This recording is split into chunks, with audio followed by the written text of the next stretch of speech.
Assalamualaikum warahmatullahi wabarakatuh. Waalaikumsalam warahmatullahi Ini wabarakatuh. saya Muhammad Prayogi, NIM 6122017, menjelaskan tentang uji Friedman 3 sampel atau lebih. Jadi teman-teman, daftar isinya, pendahuluan, pembahasan, penutup, dan tugas terstruktur. Jadi kali ini kita masuk ke pembahasan yang pertama, yaitu apa itu uji Friedman. Teman-teman sekalian, uji Friedman itu adalah uji analisis variansi ranking. Bisa dikatakan uji Friedman digunakan untuk mengetahui perbandingan dua variabel atau lebih yang saling berhubungan. Singkatnya, uji Friedman itu yang pertama, uji dua variabel atau lebih yang saling berhubungan. Yang kedua, data ordinal. Yang ketiga, diperkenalkan tahun 1937 oleh Milton Friedman. Yang terakhir, uji statistik parametrik. Perlu diketahui, data ordinal itu adalah data yang penomorannya itu berdasarkan tingkat atau kualitas tertentu. Misalnya, jenjang pendidikan. Yang pertama SD, yang kedua SMP, yang ketiga SMA.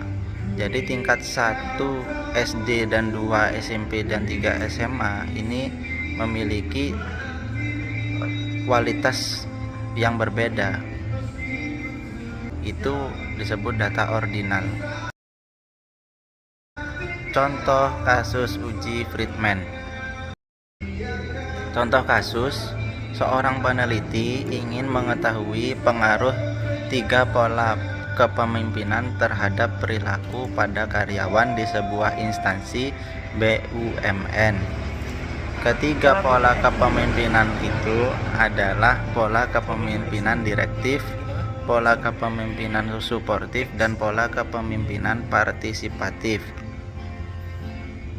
Ketiga pola kepemimpinan tersebut diterapkan pada 3 kelompok kerja secara berbeda. Masing-masing kelompok kerja terdiri dari atas 15 karyawan. Setelah sebulan, ketiga kelompok kerja karyawan tersebut diukur perilaku proaktif. Adapun datanya sebagai berikut. Ini adalah perilaku proaktif karyawan BUMN ditinjau dari pola kepemimpinan direktif, suportif, dan partisipatif. Ini adalah nilainya, yang mana ada 15 karyawan. Hipotesis dari kasus tersebut, HO berbunyi ketiga pola kepemimpinan direktif, suportif, dan partisipatif memberikan pengaruh yang sama terhadap karyawan BUMN dalam perilaku proaktif. Sedangkan HA, ketiga pola kepemimpinan direktif, suportif, dan partisipatif memberikan pengaruh yang beda terhadap karyawan BUMN dalam perilaku proaktif. Memasukkan data ke SPSS. Teman-teman, ketika membuka SPSS, buka file baru, klik file, new, data. Lalu dalam nama variabel muncul variabel view sebagaimana gambar berikut. Kemudian isi nama variabel pada kolom name. Variabel namanya direktif, suportif, dan partisipatif. Ini adalah nama pola kepemimpinan. Kemudian diberikan label direktif untuk menamai pengaruh perilaku proaktif dalam pola kepemimpinan direktif, suportif, begitu pula suportif, dan juga partisipatif. Untuk lebih mudahnya, maka lihatlah tampilan sebagai berikut.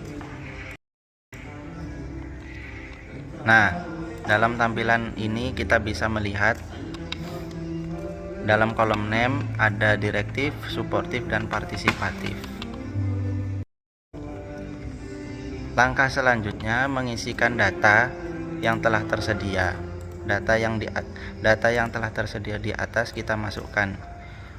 Kita klik data view. Nah, sebagaimana gambar berikut, datanya sudah masuk.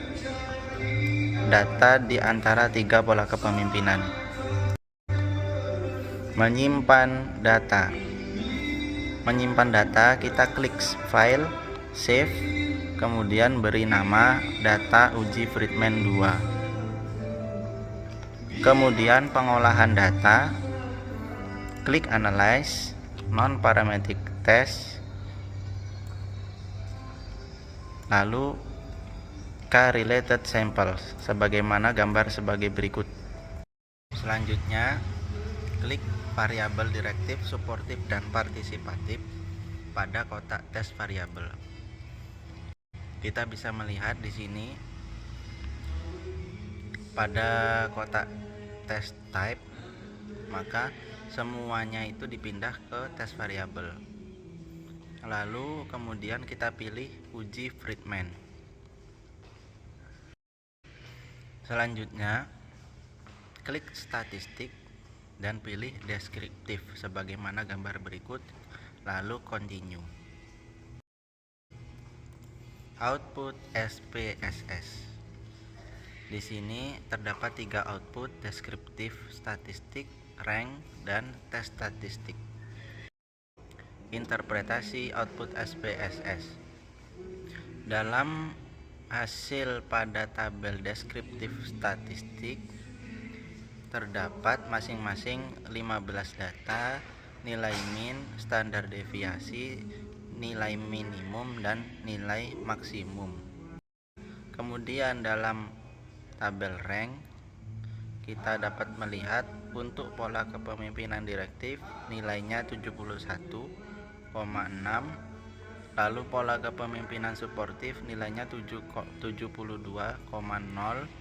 dan pola kepemimpinan partisipatif nilainya 69,9. Hasilnya ini kepemimpinan suportif memberikan pengaruh perilaku proaktif yang paling besar. Hipotesis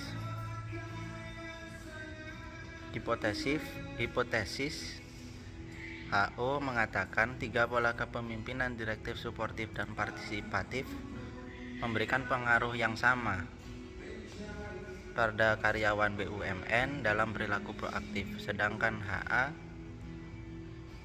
3 pola kepemimpinan tersebut memberikan pengaruh yang beda. Membandingkan nilai chi-square hitung dan nilai chi-square tabel. Dengan hipotesis ini, kita terlebih dahulu mencari nilai DF atau degree of freedom. Rumusnya K-1 sama dengan 3-2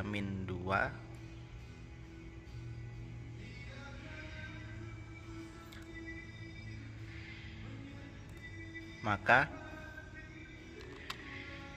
3 dikurangi 1 sama dengan 2. Nah, nilai 2 tersebut dalam tabel chi-square kita bisa melihat chi-square tabel diperoleh nilai 5,591.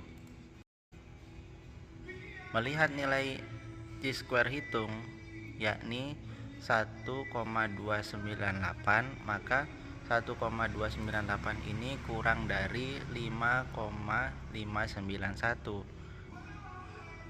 Hasilnya HO diterima. Artinya 3 pola kepemimpinan direktif, suportif, dan partisipatif memberikan pengaruh yang sama. Cara kedua, membandingkan taraf signifikansi atau p-value dengan galatnya.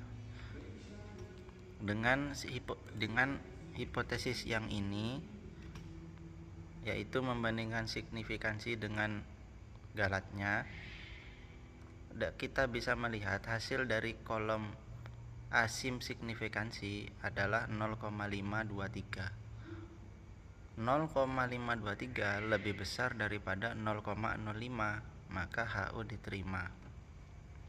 Artinya, pola kepemimpinan direktif, suportif dan partisipatif memberikan pengaruh yang sama terhadap karyawan BUMN dalam perilaku proaktif. Kesimpulan. Hasil pertama, pola kepemimpinan direktif, suportif dan partisipatif memberikan pengaruh yang sama terhadap karyawan BUMN dalam perilaku proaktif. Hasil kedua, pola kepemimpinan suportif memberikan pengaruh perilaku proaktif paling besar dibandingkan lainnya. Glosarium. Dalam glosarium ini kita bisa melihat istilah-istilah yang penting dan sulit dipahami. Untuk memahaminya kita bisa melihat glosarium. Terakhir, kurikulum vitae yang bisa dilihat sendiri oleh pembaca atau penonton. Demikian dari saya. Wassalamualaikum warahmatullahi wabarakatuh.